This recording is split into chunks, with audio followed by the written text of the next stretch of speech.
உண்மைக்கு சான்று பகர்வதே எனது பணி. அன்புக்குரிய சகோதர சகோதரிகளே, இன்றைய நற்செய்தியில் நாம் கேட்கிறோம் 3 முக்கிய கதாபாத்திரங்கள். ஒன்று ஏரோது அந்திப்பா என்று சொல்லுகிறவர், இன்னொன்று ஏரோதியா, மூன்றாவது திருமுழுக்கு யோவான். இந்த 3 பேரும் 3 கதாபாத்திரங்களாக இல்லாமல் 3 மனசாட்சியினுடைய மனநிலையாக பார்ப்போம். ஏரோது ஒரு பயம், சுயநலம் கொண்டவனாக இருக்கிறான். மற்றவர்களுடைய சொல்லுக்கு பயந்து போய் தான் சொன்ன வாக்கை தீமையாக இருந்தாலும் செய்ய வேண்டும் என்று நினைத்து கொண்டிருக்கிற மனநிலையாக இருக்கிறார். ஏரோதியா எப்படியாவது பழிவாங்குகின்ற சூழல் வரும்பொழுது பழிவாங்கியே தீர வேண்டும் என்று நினைத்து கொண்டிருக்கிறார் ஏரோதியா. யோவான் உண்மைக்கு சான்று பகர்கின்றவராக இருக்கிறார். 3 நிலைகள். உண்மை பேசும்போது உலகம் நம்மை ஏளனமாக கூட பார்க்கும், நிராகரிக்க கூட செய்யும். ஆனால் கடவுள் பார்வையில் நாம் வெற்றி பெற்றவர்களாகத்தான் இருப்போம்.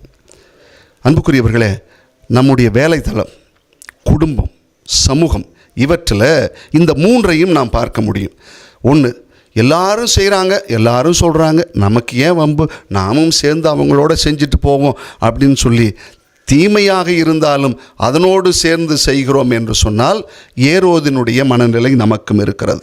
நான் என் இயல்புக்கு ஏற்பது போல எனக்கு இழப்பு வந்தாலும் பரவாயில்லை, உண்மைக்கும் நேர்மைக்கும் சான்று பகர்ந்து நான் வாழ்வேன் என்று சொன்னால் நீ திருமுழுக்கு யோவானின் மனநிலையை கொண்டிருக்கிறாய். ஏதாவது ஒன்று பழிவாங்க வேண்டும் என்று நினைத்துவிட்டு வாய்ப்பு தேடி கொண்டிருக்கிறாய் என்றால் ஏரோதியாவின் மனநிலையில் நீர் இருக்கிறாய் என்று அர்த்தமாகும். அன்புக்குரியவர்களே, இந்த நிகழ்ச்சியை வரலாற்று பூர்வமாக விளக்கணும்னா 16ஆம் நூற்றாண்டில் வாழ்ந்த இங்கிலாந்து மன்னன் 8ஆம் ஹென்றி, அவருடைய காலத்தில் வாழ்ந்த தாமஸ் மூர், இவர்கள் 2 பேரும் உடைய வாழ்க்கை வரலாறு இதனோடு ஒப்பிட்டு போகும். 8ஆம் ஹென்றி என்ன நினைக்கிறார், தன்னுடைய முதல் மனைவி கேத்ரினை விவாகரத்து செய்து மேரி போலின், ஆனி போலின் அவர்களை 2வது திருமணமாக நான் செய்ய வேண்டும் என்று முடிவெடுக்கிறார். ஆனால் தாமஸ் மூர் அவர் யாருன்னா, முதல்ல 8ஆம் ஹென்ரியினுடைய பிரதம மந்திரியாக இருந்தவர், அவருடைய சிறந்த விசுவாசியாக இருந்தவர், அவருடைய வழக்கறிஞராகவும் இருந்தவர். அவர் என்ன சொல்கிறாரு, திருச்சபையின் சட்டத்தின்படியும் விவிலியத்தின்படியும் இதற்கு அனுமதி இல்லை என்று அரசன்கிட்ட சொல்கிறார். காலம் போகுது, அரசன் என்ன செய்கிறான், திருச்சபையை உடைக்கிறான். அப்போ தான் உடைஞ்சது.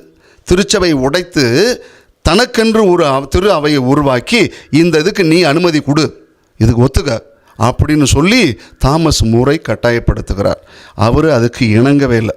காலப்போக்கில் இதெல்லாம் திருச்சபை உடைஞ்சு அவரும் ஒத்துக்காத போன பிற்பாடு என்ன நடக்குது, இறுதியில் அவர் ஏற்க மறுத்தார் என்று முடிவெடுத்த உடனே 1534 இவரை லண்டன் கோபுர சிறையில் கொண்டு போய் அடைக்கிறார்.